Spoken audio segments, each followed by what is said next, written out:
Salve, salve! Hoje domingo, 1º de maio, dia do trabalhador.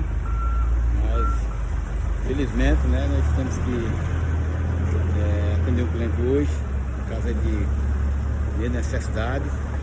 Já estamos pegando aqui esse aterro, né, para meio da rua, né,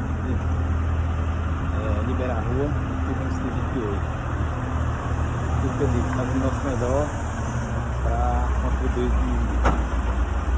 mediante nossos trabalhos, Deus para mim de alguns, né?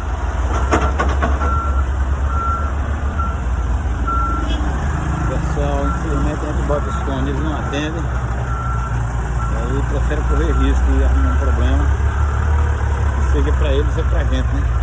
Infelizmente acontece assim, é sempre assim, né? E fazer o que? Só lamento.